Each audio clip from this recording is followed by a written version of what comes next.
The state's largest school district is reporting nearly 1,200 less students this year.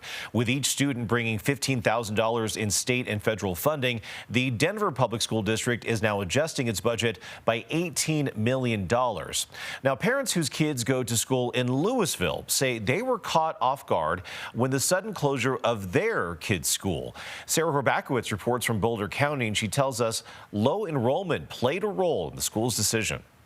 It's following a national trend of declining enrollment in Catholic schools. A parent told me that a teacher at this school has moved to 3 different Catholic schools as each one closed. And now, as this one prepares to shut its doors, parents are trying to figure out a solution.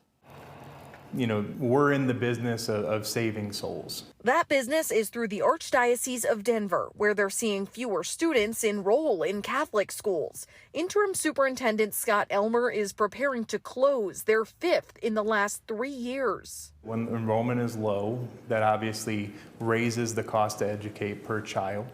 And so it causes more of a financial strain on the parish because it requires more of the parish offertory to be used to support the school.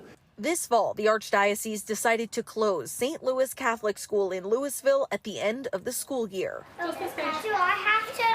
leaving parents like Amy Cullen with a kindergartner and an uncertain future. I broke down in tears.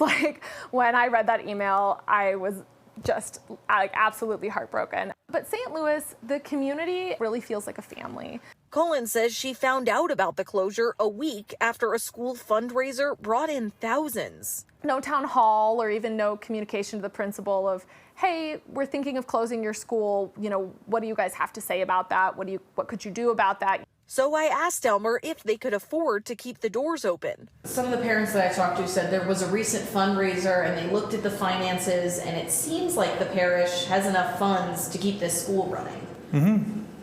So why close it? Well, it'd be like any entity that you had the funds to do, but when you look out at the future of the market, you realize that there's not going to be a market in X amount of years, right? So do you want to wait until you have to close a school because your funds have run dry, or do you want to make a proactive decision to appropriate those funds for something else? Now, parents are getting a lawyer and appealing to the Vatican. Maybe they'll listen to us. Maybe they'll get enough of these cases that they'll say something's up with Catholic schooling in the United States and we should do something about it. The Archdiocese of Denver says they want to be more transparent and communicate about any possible changes like this in the future. But in the meantime, they're keeping a close eye on all of their schools. Meanwhile, parents are waiting to see if the Vatican will take their case and working to find a solution for next year. Reporting in Louisville, Sarah Horbakowitz covering Colorado First.